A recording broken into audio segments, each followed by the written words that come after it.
Bukod sa pagkain, kulang na rin ng malinis na tubig sa ilang evacuation centers. May mga ipinadalang water tanker ang Manila Water at Maynilad pero bitin sa dami ng mga lumikas. Nakatutok si Tina Pangaliban Perez. Maaraw na pero meron pang mga evacuees sa Malanday Elementary School sa Marikina na hindi pa rin makauwi sa kanilang mga bahay. Wala pa raw kasing kuryente at tubig sa lugar nila. Nagpadala ang Manila Water kaninang umaga ng water tanker. Yung mga konting comfort lang na mapoprovide sa pamamagitan ng pagkakaroon ng malinis na tubig na maiinom, yun yung ating pinagtutuunan ng pansin sa mga panahon ng sakuna or ng kalamidad. May bitbit na timba si Flora Lynn Lacre, pang-igib sana ng panligo.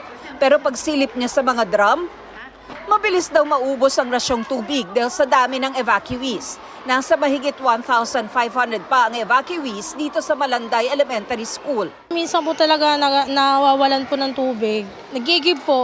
May dumadating naman pong truck na parang truck po ng tubig. Mahirap lalo na po sa CR. Pag nag-CR ka. May water tanker ng Manila Water ding nag-deliver ng tubig sa H. Bautista Elementary School kahit may supply rin sa gripo. Okay naman po yung tubig sa CR.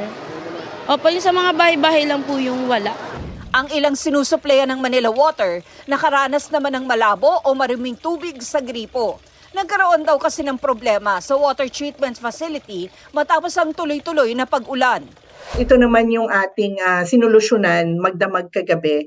Kaya't nagpahayag din kami ng pansamantalang water service interruption para lang maayos natin ito agad. At hanggang kaninang umaga ay balik sa normal na yung supply ng tubig doon sa mga naapektuhan kahapon. Ang Maynilad naman, naglagay ng tangke at nagpadala ng water tanker sa Baseco Evacuation Center sa Maynila at sa Muntinlupa para matulungan din ang mga evacuee.